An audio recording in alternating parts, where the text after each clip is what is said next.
Welcome to the Powderhorn Podcast, part of the Okayest Podcast Network, where host Jahred Gamez covers everything that goes bang. From grandpa's lever action to cutting-edge tactical gear, this is your go-to for sharpening skills, building confidence, and geeking out on the rich past and bold future of shooting sports.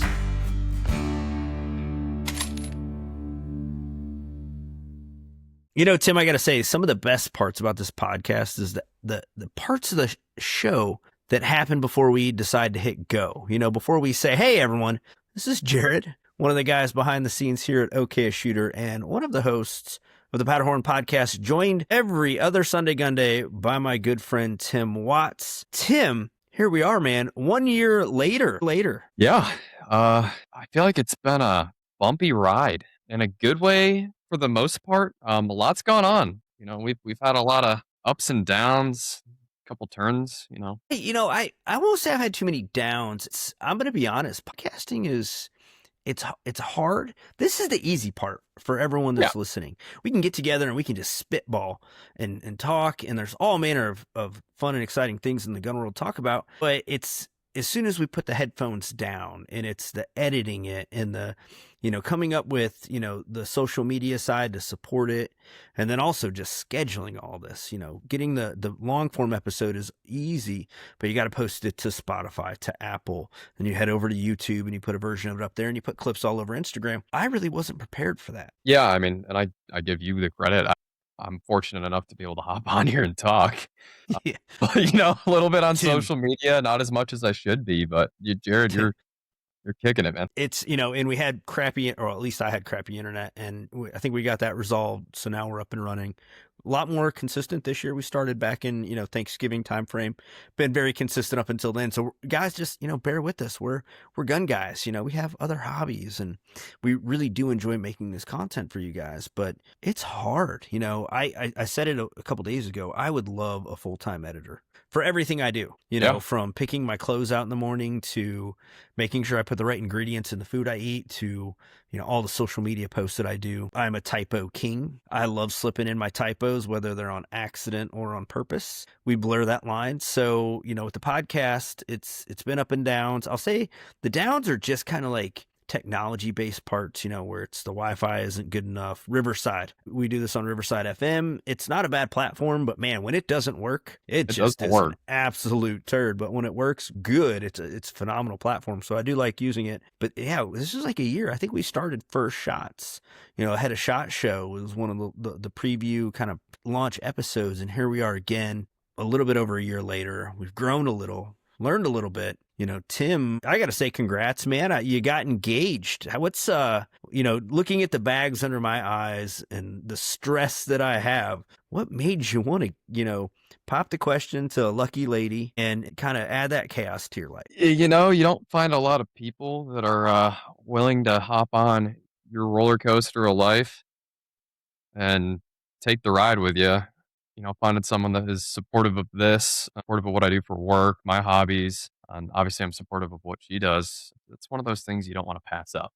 She's it's good support. And, I will apologize to everybody. I was hoping to get an episode done around, before Christmas. I know we had the one and we wanted to try and get another one, but I had stuff going on. You had stuff going on. And yeah, dude, I would say that's my down is I wish life was a little bit more flexible at times so I could do this more because I really do enjoy this. It's Lord of the Rings is back in theaters right now. So yesterday and today I have been at the movie theater watching, the extended cut of, the first two movies, and tomorrow I'm going for the third. So that's what you have to look forward to in marriage.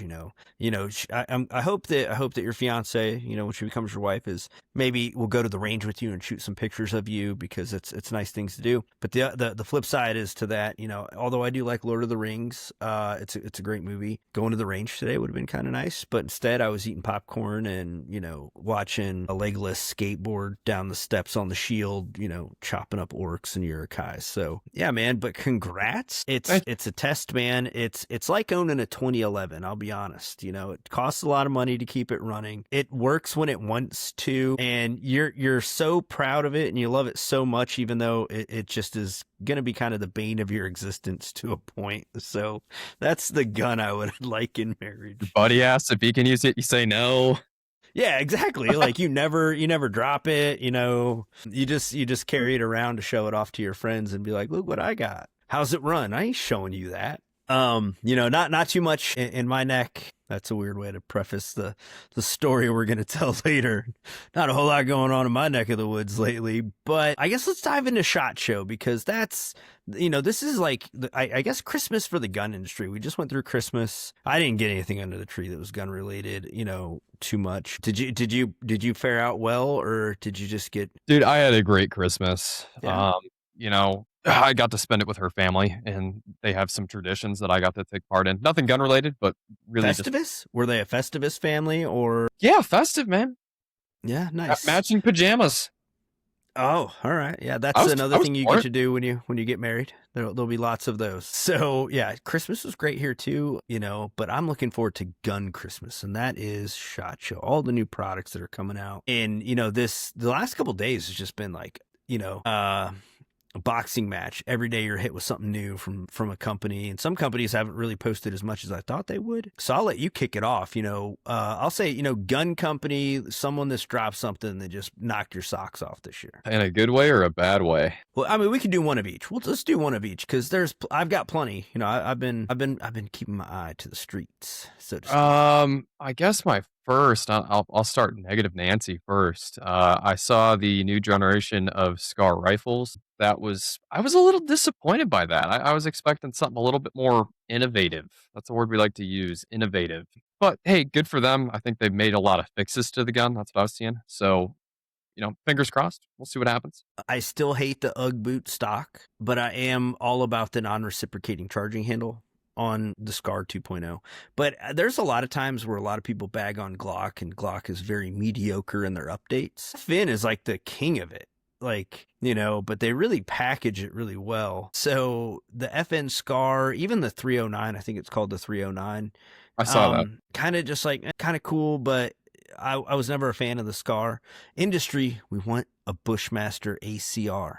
We've wanted it since 511 started making cargo pants. And give it to us, industry. Even though 10 of us will buy it, that's like a gun that, I would snap into existence. The 1199 Bushmaster or Magpul, Mossad, whatever you guys want to call it. So, there's your FN. So what's the flip side to it? Flip side, which is something I know in some internal conversations I've thrown out there, is seeing happening. I don't remember if I've mentioned it on this. I expected, once the tax stamp went away, that we were going to see a bunch of price point suppressors launching at SHOT Show. And boy, oh boy, man, we got Lyman Products, great guys. I just saw their suppressor launch. It looks very, I don't want to call it standard, and I don't mean that in a disrespectful way, but it looks very in line with everything else that's out there, and it looks affordable and attainable, which I'm all for. So the whole non-tax stamp thing, and that's something I want to touch on too a little bit later. But yeah, the silencer companies are coming out of the woodwork.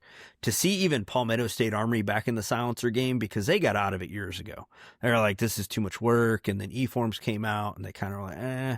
But to see even the 3D printed stuff they're doing in partnership with B&T, I'm a big old school advanced armament fan. Like when it was Mike Mers and Kevin Brittingham and John Hollister, Rachel, and Ost. So when it was that era of AAC, I thought it was super cool. And whoever PSA hired to do the videos for AAC now, it's painful because he's not a bad guy, but he's just so nerdy, and that was never AAC. They were always kind of like, bump the status quo kind of rebels. But to see the M4 2000 be coming back, to 7.62 SDN6 and 3D printed versions. No, this is the year of the silencer. I think SHOT Show, you're going to see a lot of companies maybe that called it quits, before E-Forms came out. But to see $99 and $120 suppressors for, 22 back on the market. I think it's super cool. I'm a big silencer person. I love gun kazoos, as I've called them affectionately throughout the years.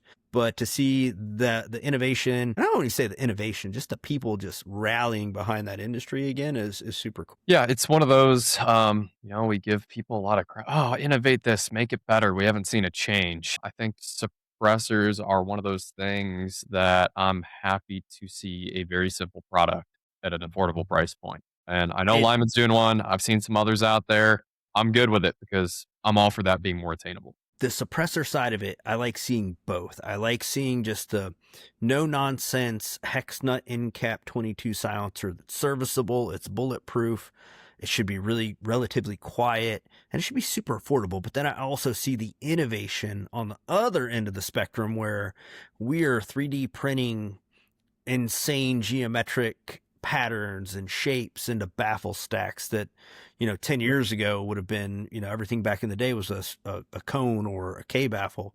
Now we're seeing all these crazy helical and kind of flow through designs that could only be done with laser centering or additive manufacturing. So that's like Glock is still making like Glocks, but to see a silencer company like Dead Air who has a pretty decent 22 can that's very simple, and then what they're 3D printing out of titanium and other exotic materials, it's just absolutely mine. Yeah, I agree. I'm excited to see what else. And I mean, this is probably just the tip of the iceberg. I know a lot of guys are going to be holding on, till the start of the show before they release their grand reveal, whatever that may be. There's a few companies, and for me, I'm I guess people that know me know I what they do at Palmetto State Armory is always kind of like it's really good for the industry, but it's also bad for the industry because they kind of kick the legs out from a lot of companies that you hope would make it, and then they kind of come in and take over. But their SHOT Show releases this year leading up to it, man, they're staying busy in Columbia, South Carolina. A lot of SBR stuff, which is super cool with the no tax stamp thing. So to see Palmetto come out with a factory SBR that guys can get now for like $7.99, I think is super cool. It always kind of bothered me that Daniel Defense would sell one gun for like $13.50, chop the barrel down to 10.5 inches, and it would be $17.99. And you're like, I'm actually getting less material, dude. Like, come on, Marty, be cool about chopping off, 5 inches of barrel. So PSA's launches, I'm pretty stoked about them. I'm hoping Smith does something cool. I saw the metal M&P 2.0s, but I'm hoping for a metal double action, single action from Smith. I think everyone's been, I think people on social media have been messing around with Smith so long to bring back like a 59 series or 69 series 3rd gen. So that's one I want to see. Nighthawk came out some really cool stuff. What they're capable of doing with the machines. G10 inserts for the slide serrations. So I'll call mad scientists over at Nighthawk have done some pretty cool things there as well. But I mean, for me, NFA stuff. This is the year of the NFA. I think I want to see a lot more short barrel rifles from a lot of companies. Yeah, it's going to be interesting. We're going to have a surge. I mean, eForm saw a huge surge in suppressor and NFA submissions. A lot of people were buying them before and just waiting, stacking up till that January 1st line. And I know some shops that have just been plugging away at it.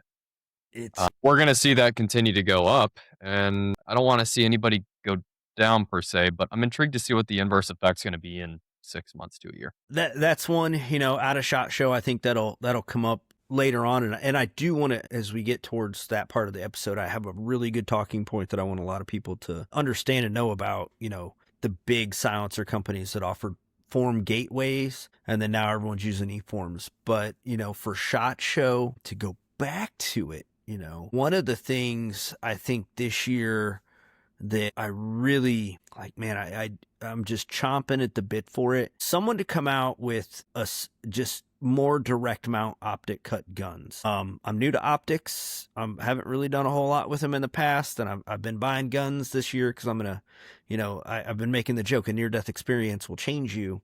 So I've been buying optics, and I'm more angry about it than I have been in my entire career because I've actually been like cutting screws and dealing with, new sights, new optic plate systems. So gun companies, just start making direct mount optic cuts, or optic companies, get on board, make a standard cut. Let's run with it.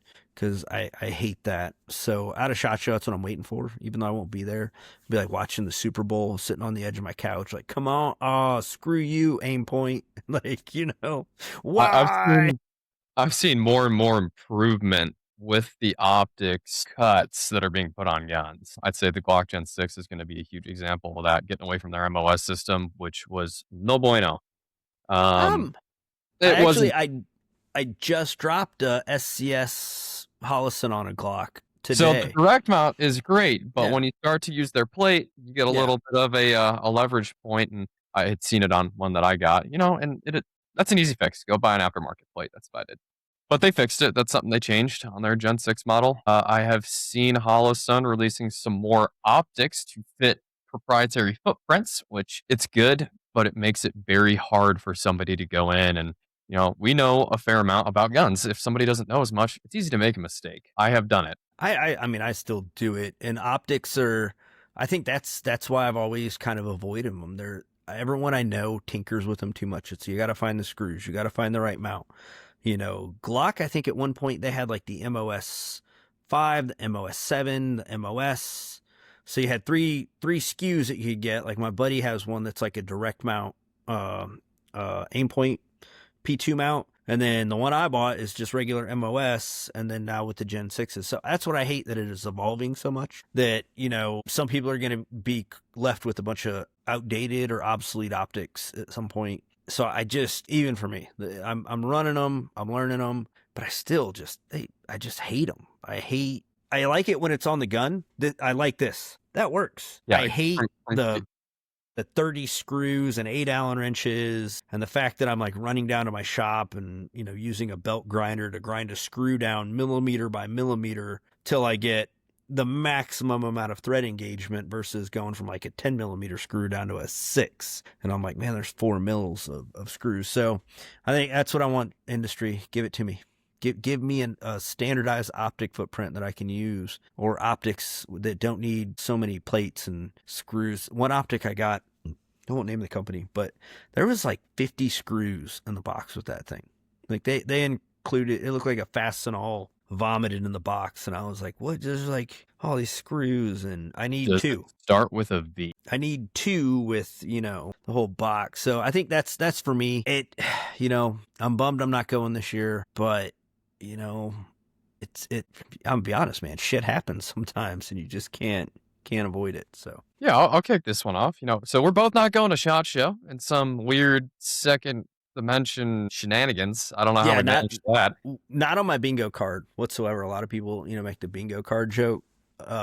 Both of us not going to SHOT Show. Yeah, one of us I could see, just either you're sick, work, whatever, but to see both of us just miss the choo-choo train to SHOT, I guess. So. And I don't think there's mixed feelings there. So I'll ask and I'll start. What are you most excited about not going to SHOT Show? Like, what are you going to miss the least, but what are you going to miss the most? Well, so I didn't, I still dealt with all the buildup, a lot of people know where I work at in the industry. It's no secret. So dealing with the buildup for it every year, it just is never fun. It's always last minute. There's always, things that you got to do, or you forgot, or, maybe you need an extra of it. So that I've gone through. Now, the worst part about it is I don't get to see the payoff, so I did all the grunt work, and I'm not saying no one else did any grunt work, but I've done all this backside work, and then I just get to sit home and be like, everyone's going to be like, oh, the booth looks good. The stickers are cool. The patches are awesome.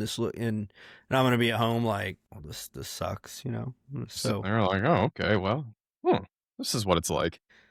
Immediately off the heels of that, I'm really not going to miss waking up every morning, walking from the hotel all the way to the show floor. 25 to 27,000 steps a day at SHOT Show is like easy, So I'm not going to miss that part of it. And then just, I think the hustle and bustle of it, it's just nonstop from the time you get there. And then if you're, and I'm not the most popular guy in the gun industry, but I know a lot of people. So you just, you don't rest. You just go, you get out of the booth, run back to your room, change shirts, and then you're immediately at dinner, an after party, meeting someone, shaking hands, you go to bed. And then, so it's going to be nice to be home. Although I think my situation at home might not be as fun as I hope, think it's going to be. So I think I'm definitely, have a pot in one hand and a kettle in the other.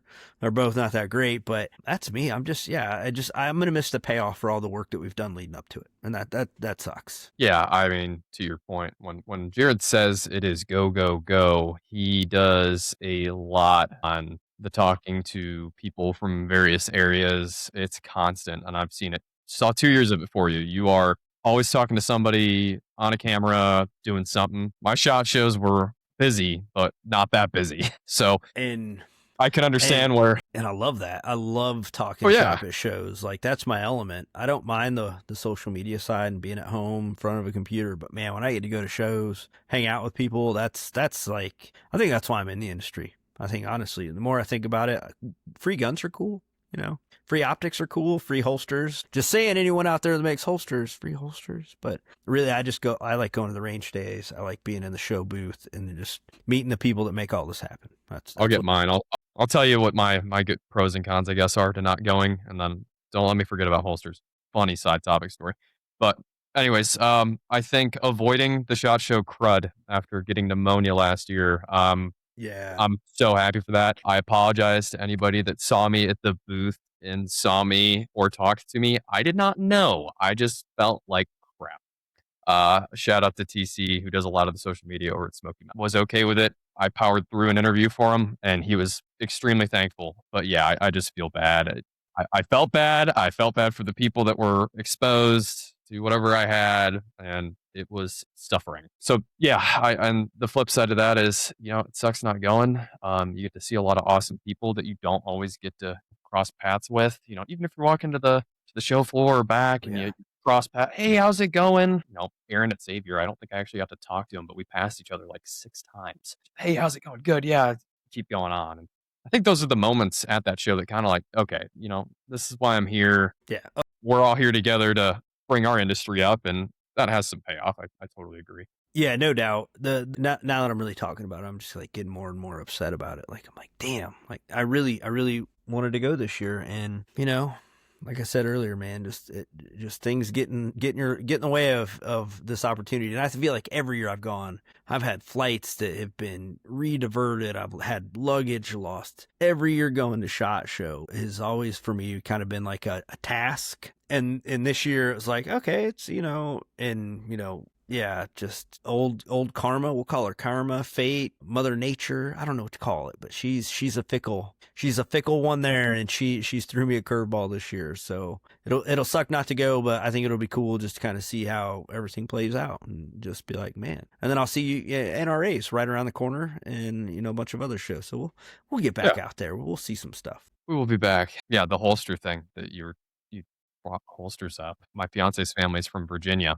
Eclipse Holsters, one of my current go-tos for just quick holster making, decent product. She's like, hey, we're gonna go to the gym where I did gymnastics and hang out there. They're doing like an alumni party. And I'm like, all right, cool. And we pull in. I'm like, looking at the sign of the building next to him. It's Eclipse Holsters in Williamsburg, Virginia. I was like, wait a minute. Total tangent, but I thought you'd find that one funny. I wish I had like a holster company I could just go to and be like, make me a holster. So that's been the joy of this, like buying new guns. So it's Glocks, everything that, every holster maker's like 4 to 8 weeks. Like, whatever happened to just like buying an off the shelf holster and, getting it and running it? It's crazy how many companies I went through on a Saturday to be like, man, I need something in like 10 days. Where can I go? And it's tough. It's really tough. It's nearly impossible. So I'm left-handed, wrong-handed, whatever you want to call it. So the option to even try and get a holster, unless it's a standard gun, forget it. But I'll shout out Eclipse, man. It's like a 3-day turnaround. That's pretty good. I've seen it quicker than that. Order a holster on a Friday, have it on a Tuesday. Like crazy, just boom, boom, boom, fully customizable. I'm very happy with their product. So if someone's in a similar boat and you need something quick, look them up. No, yeah, no holster people is really cool. I think for one of mine, I just got like a Safari Land. Yeah. And it's not my favorite already, but it was something I could get. So, yeah, Eclipse is really cool. Yeah. I've been working with the Four Brothers and Roger at QVO Tactical for a lot of my holsters, but those guys are popular. So when you order something, you may not get it for, 2 to 3 weeks. It's kind of ridiculous, but yeah, the holster industry, man, is just a crazy part of the gun world. So, Yeah. outside of, shot, I'm kind of glad hunting season's over. Hunting season for me went pretty good. I did shoot 7 deer.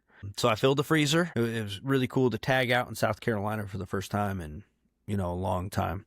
And now it's just, I'm kind of excited to get back out to the range. I guess this is where I'll kind of segue into the why I'm not going to SHOT Show story. It all started with me just wanting to go shoot for fun. And so I was like, I'm going to go hang out with some dudes. We're going to go shooting. And wouldn't you know, I shoot like 2 of the drills that we're running. And I'm like, yeah, it's just fun. I'm not using company guns, for the whole day. I'm shooting guns I want, old guns, some new guns. I was like, yeah, this could be great. Shoot my runs, and I'm sitting there standing around, and another shooter went up to the line and pulled the trigger, and a round ricocheted and came back and hit me in the neck.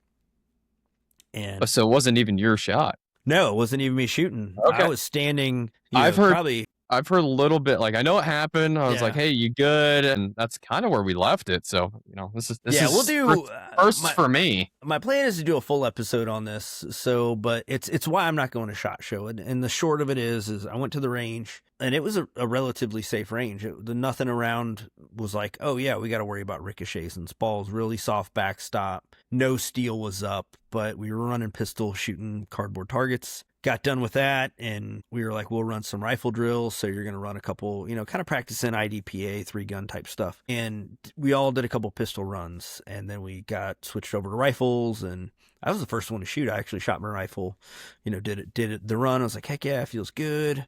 Not as rusty as I think I am, for just doing like demos and stuff like that. Another guy goes up, pulls the trigger, I think like 3 or 4 times. And then I'm like, and this guy standing in front of me is like, dude, you're bleeding from your neck. And I'm like, oh, okay. So I like, just kind of like put my hands on my neck, and I'm feeling around, and I look, and there's a little bit of blood.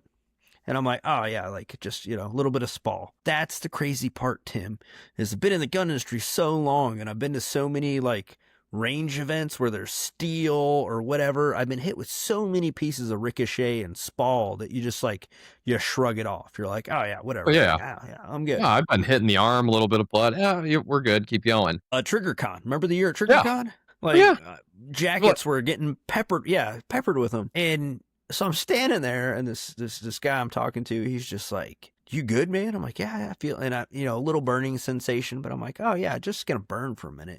He looks at my neck, and he's like, no, dude, like there's like a lump in your neck. And I'm like, what? And so I like kind of pull my shirt down a little bit, and I feel it, and I'm like, and like, if you could have seen my face when I hit it, and I was like, oh my God, what is that? And like an idiot, I'm like, let me just investigate further. So I like poke around, and it really starts bleeding.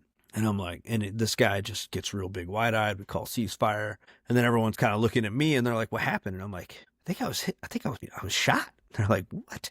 And it's a ricochet, but you still, in the moment, you're like, yeah, you don't know. Like, you son of a bitch, you shot me, So did anybody try to apply a tourniquet to your neck? And so I was with a varying level of shooters. There are some guys that are, kind of just hobbyists, and there are some pretty well trained guys there. I'll leave it at that. And everyone was like a lot calmer about it than I think the newer, the greenish shooter there was. Everyone else was just like, and I'm like, dudes, check it out. Like, I'm pointing at, my throat, and they're like, what is that? And I'm like, that looks like your bullet jacket. And then I'm like, shit, but I really am bleeding. Like, so then I think everyone kind of jokingly was like, I got a tourniquet, and you could hear Velcro ripping. And then everyone was like, and we're just trying to find like some regular gauze versus like, combat gauze or Celox. It was only like 15 minutes away from a hospital. And you could just tell it was just like kind of more superficial. Right. But I'm bleeding, and I'm like, all right. So ended up just using like a little pack of compressed gauze, like stuffing it on there. And then everyone's just kind of like, freaking out. They're like, well, man, is he going to die? Is he angry? Is he going to like throw something at us? And I'm just like, man, this happens. It does. I hate to say it. And I've kind of it's not the first time this has happened to me, which is kind of even scarier. But, working in the gun industry, you're always at the risk of the tool that you work with causing some sort of injury. Carpenters, carpet layers, roofers, auto mechanics, they'll hit their hand. Auto mechanic will wrench will slip and he'll bust his knuckles open. A roofer will shoot himself in the foot with a nail gun or slide down the roof and cut himself up with shingles. Fortunately, working in the gun industry, our tools are, I'll say they are still forgiving, but when they're not forgiving, when they're really unforgiving, they can go really south. And this was one of those kind of moments where, even though getting hit in the neck with a bullet fragment, this is probably the best case scenario that could have happened. It missed anything vital. Fortunately, the fragment is still in my neck. I get it removed next Tuesday, which is why I'm not going to SHOT Show. But, even the doctors are like, I go to the emergency room, call my wife. And this is the best part. I call my wife. She knows where I'm at. She knows what I'm doing. And I never call her, anyway, when I'm not home. If I call my wife, it's usually because it's like, hey, there's a box on the porch, And so I call her and she immediately is like, what? She knew. And immediately the first thing I say to her is like, I don't want you to worry, but, and then I can hear her stand up in the house. She's like, wait, what do you mean? Don't worry. What happened? And I'm like, a little bit of a range accident. I think I'm going to be fine. A little bit of blood, but we're going to head to the emergency room. Let's make this go. And so I get to the emergency room and ER doc, sees it. Everyone, and I'm not a celebrity in my hometown, but a lot of people kind of know me or know of me. So they're like, oh, Jahred's here. Yeah. And I'm like, no, this is, oh God, this sucks. Doc tries to remove the fragment. He goes all Abraham Lincoln on me, fishing around in the wounds with, pliers, or not pliers, but tweezers and stuff. Doesn't get the bullet out. And he's like, you got to go see a surgeon. And that's where I'm at. I am waiting for surgery now. They wanted it to heal up a little bit. So, it wasn't all just, kind of shredded tissue. And yeah, so Tuesday I go under the knife and they're going to yank this sucker out, I hope. Yeah. So why are you going to SHOT Show, Tim? Huh? Top that. No. You know what? It's really lame, but they got enough staff, so I gotta get out of jail free card. I didn't have to get shot. Ish. Yeah, no, it's a ricochet. It sucks it happened. It's the worst timing. And even me, I waited to cancel my flight because I was like, I could go get surgery Tuesday, come home, take a shower, throw a big Band-Aid on, hop on a plane and fly to Vegas. I could see it now. You'd be talking on an interview and that bandage would loosen up, just blood would start pouring down your dress shirt. Yeah, it's not worth it. I called it. I feel horrible. Even for the guys that work with it, everyone put in a lot of work. So you still just feel, kind of like a dirtbag. But, then even when I was like, finally, I'm not going, my doctor, my buddy who's a medic, my friends are like, dude, you're really making the right call. Even if you don't think you are, Jahred, you're making the right call. So I'm going to sit this one out this year, but it's better to dodge the bullet, when you can or when you can't. And this year I didn't dodge the bullet at the right time. So maybe I'm dodging another bullet by not getting the SHOT Show crud or,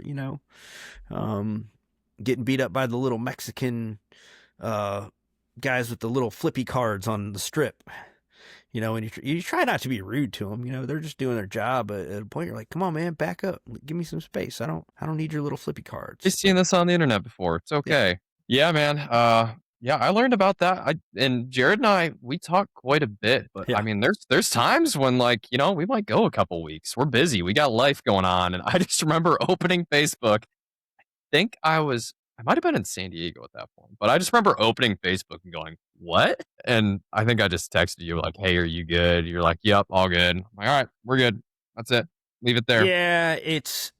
I don't know. When you say it in a short breath or without a lot of context, it sounded way worse. And don't get me wrong, it's still pretty serious. I was really cavalier about the whole situation until I got home. And then when I got home, you're looking at the wound and the damage, and you're starting to play angles in your head, and you're I was standing bladed to the target, to the backstop. So it came over my shoulder and then hit me in the throat. And I'm like, what if I would have leaned forward 2 or 3 inches, and instead of it hitting me in this chunky part of my Adam's apple, it went into the side of my neck? Or what if I was standing facing the target and it just went, Oh, yeah. straight into my? So I'm thankful that I'm here. But yeah, I got home, and everyone's, that's when more people in town knew, and the people that were there were texting like, "Hey, you got home? What's going on?" And that adrenaline dump happens, and you're like, "Oh man, whew, I almost punched that ticket at the wrong time." So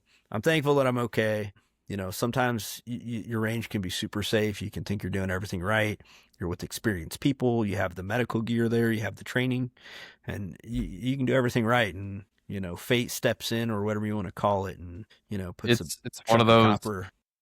I mean, people say it all the time. Accidents happen, and I wouldn't even throw that in the accident category. That was just a fluke. Yeah, no steel on the range. Like I said, it was a really super soft backstop. So it's it's kind of it is. I hate the term. It is what it is. It is what it is. I'm just glad I was with the people I was with, and it didn't go in another direction, because anytime a random piece of metal is flying through the air, there's a lot of things it could happen. Yeah. Like you said, that Trigger Con show we did, we got a lot of spalling. Our line of work is, it's not like we're actively intentionally having guns pointed at us, but I tell people, little pup shotguns that I used to work with, and less experienced people using them. I've had a couple of those pointed square at the chest, loaded, and it's one of those, you thankfully, and not ideally, we are exposed to this quite a bit. And I think, to your point, you weren't that worked up about it. The guys were calm. I think that's the most important part, is you just, okay, it happened, what do we do now? And it sounded like people had the first aid stuff on site, so you're pretty much okay. Yeah, no. Glad you're not dead. Yeah, no. Me too. That's I wake up every day and I'm like, okay, stub my toe, hit my funny bone. Cool. Dying. Let's save that for 50, 60, yeah, 60 years down the road.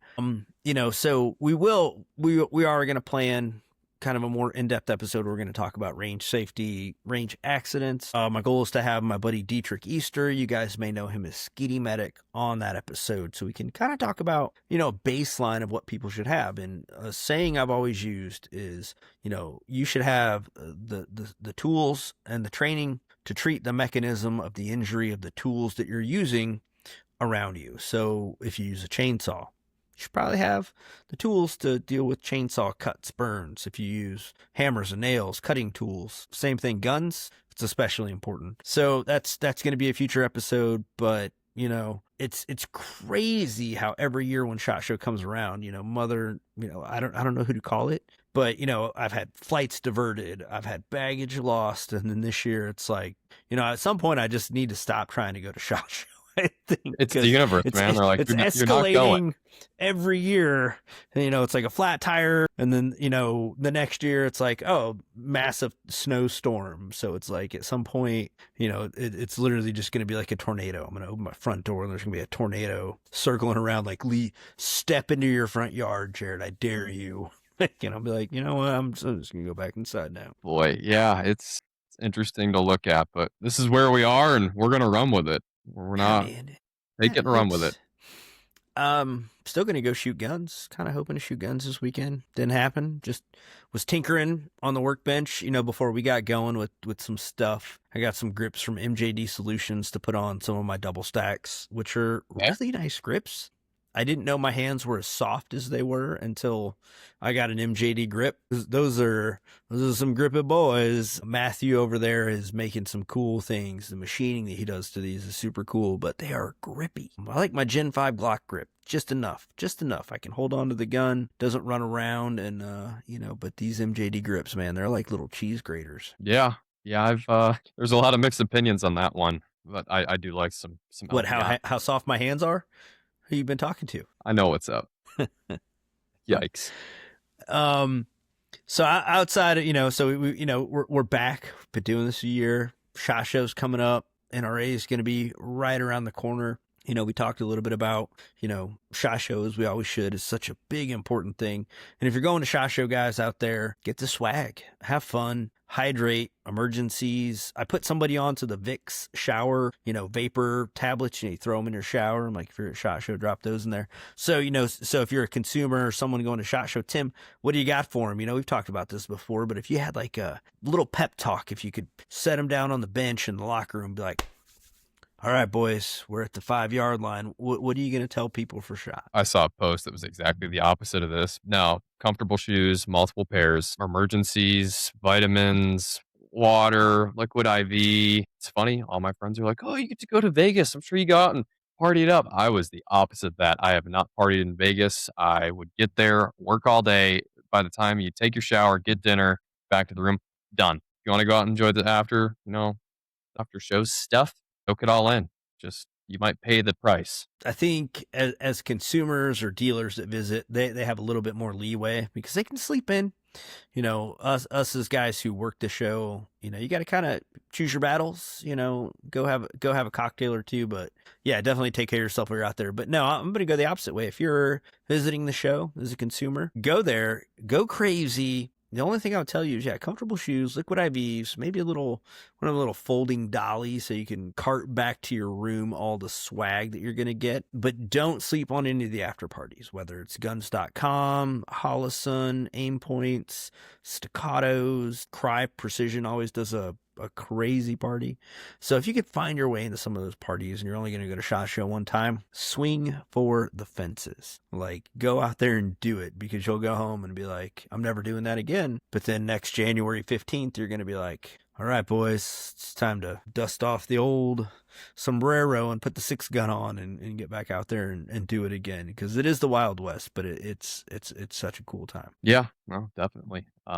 Yeah, I just try to slow roll that one. That's one I like to relax at and take easy. And sometimes it's by choice. And thankfully, or I guess not so thankfully, last year it was not by choice. So I'll have some catching up to do at, some of the shows I'm going to. I'm still going to make it to Dallas Safari Club and NWTF, some of the hunting shows that are super cool. So I'm excited to go check those out. Are you going to be at Dallas Safari Club? Yeah. Mm-hmm. Okay. All right. Yeah, I actually have that weekend open to myself. I was thinking about popping down there. I think I might swing in.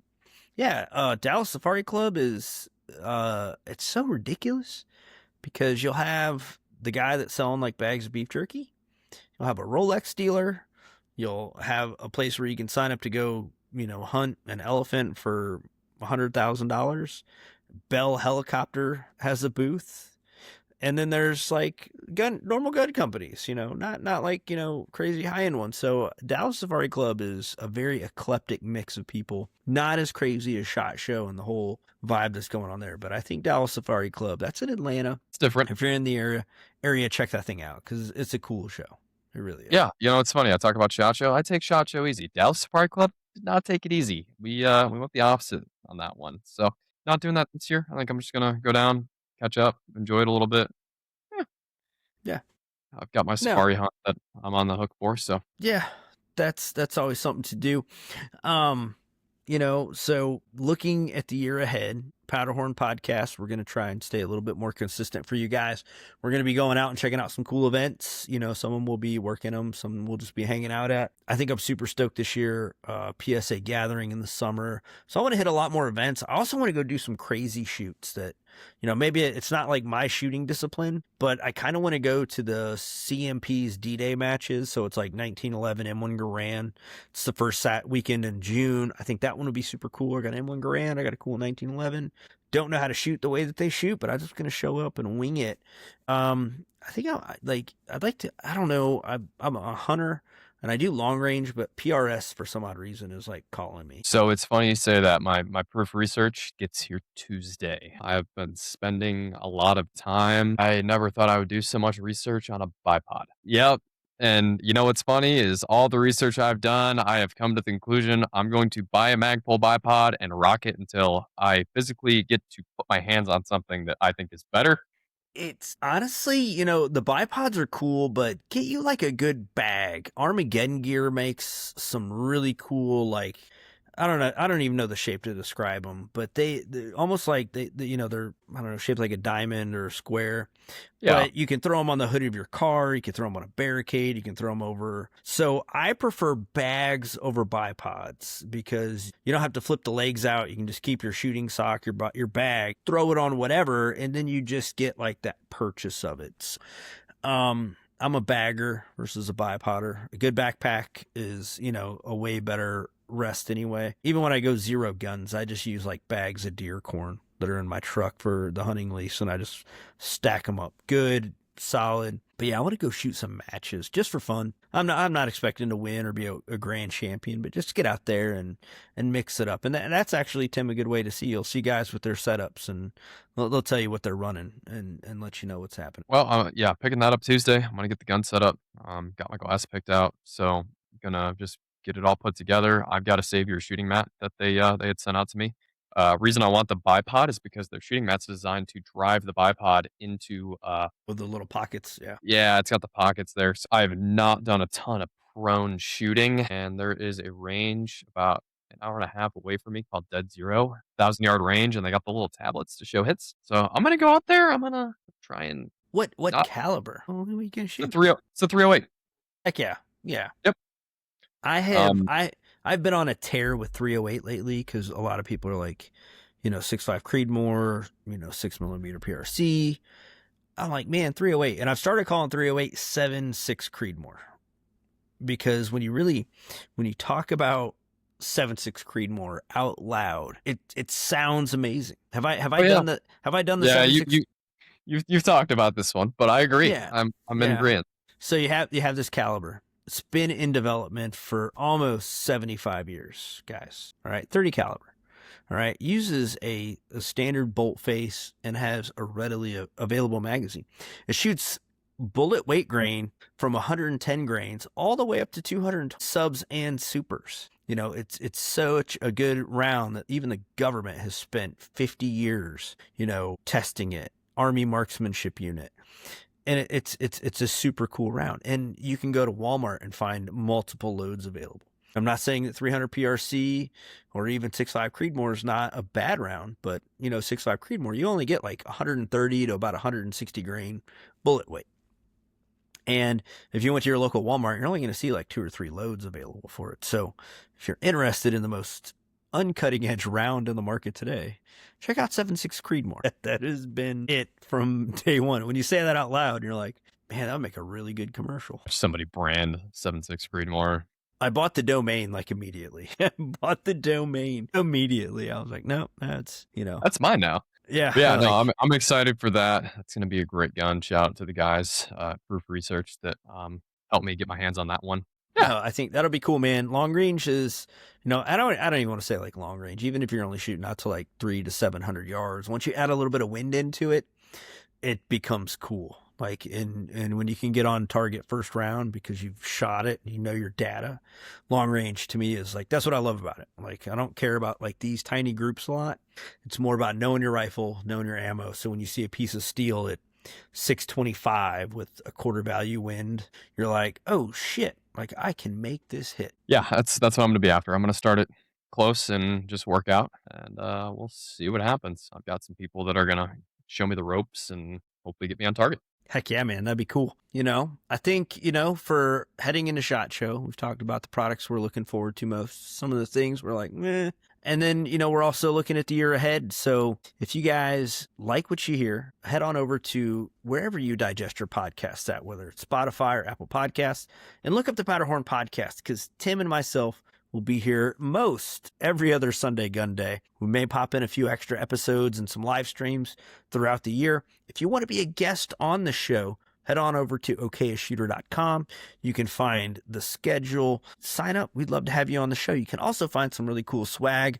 We'll be adding to that store here very soon. Tim, where can people find you if you're not on the show? Where are we going to find Tim at? Case Tim on Instagram. There you go. Thank you guys for listening. Big shout out to the guys that have made the show possible this year. Our buddies down in Braselton, Georgia at Second Caliber. If you need some custom Cerakote, check out Zach and Daniel. Solid crew. They've done mini guns for us. Make sure if you need, cleaning supplies for your gun, make sure you visit our friends over at realavid.com.